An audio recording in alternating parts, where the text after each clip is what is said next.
Hey guys, it's Nathan with Hollerin again.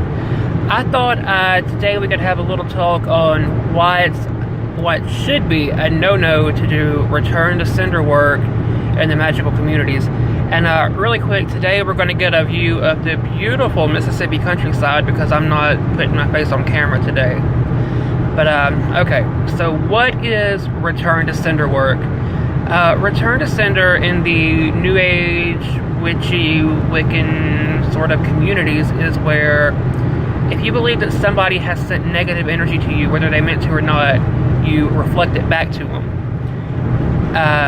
A lot of people like to do this because they don't believe in doing curses or bindings or anything like that, so they say, well, whatever you send to me, I'll just send back to you.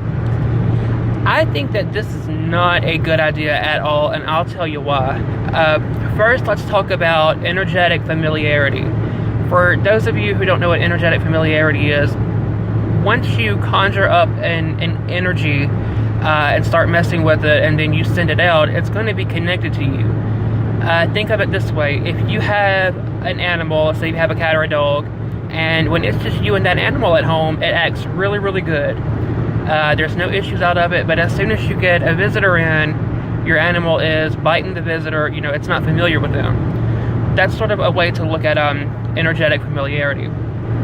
Where I'm going with this is if you send something back to someone who is the one that conjured it up, they're not going to get the negative portion of it. All they're going to get is whatever energy that they called up. So what that's really doing is empowering them. You're giving them more energy and they just tried to hurt you. So here's what I like to do. And really quick, I also want to go over as an example, the planetary influences.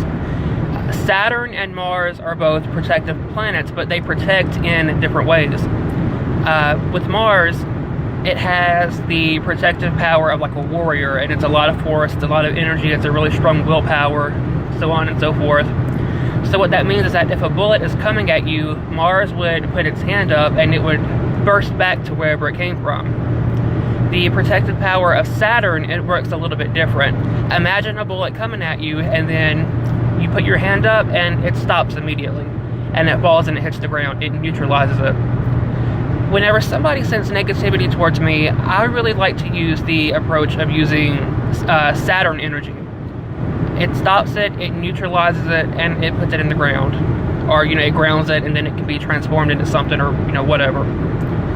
The reason why it's important to do that instead of using a Mars type energy to send something back is because you're sending back the person who tried to hurt you energy. If they have to know how to send something to you, they know how to use whatever you send back for their betterment. So whoever's trying to hurt you or screw you over or fuck with you through magic, you're giving them more power if you return to sender. Now, I do not follow threefold. And I know some do and some don't. I did for a long time, and that just it didn't make sense to me is what I'm saying.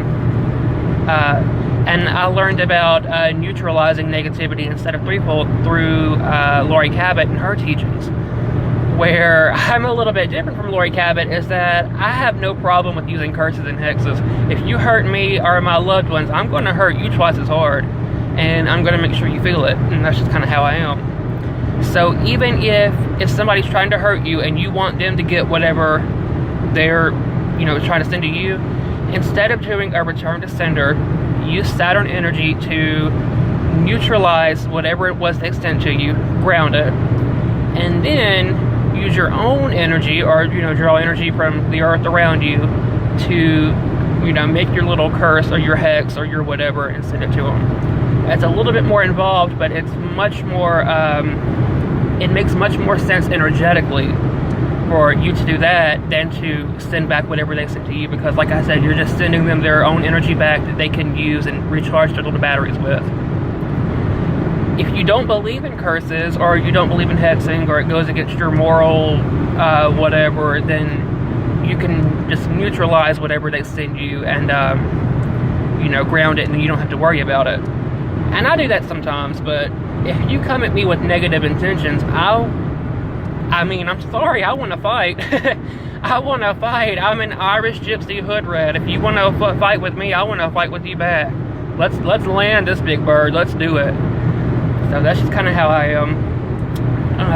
And I think it's sad that in the magical communities today that nobody is talking about why it's not a good idea to return to sender.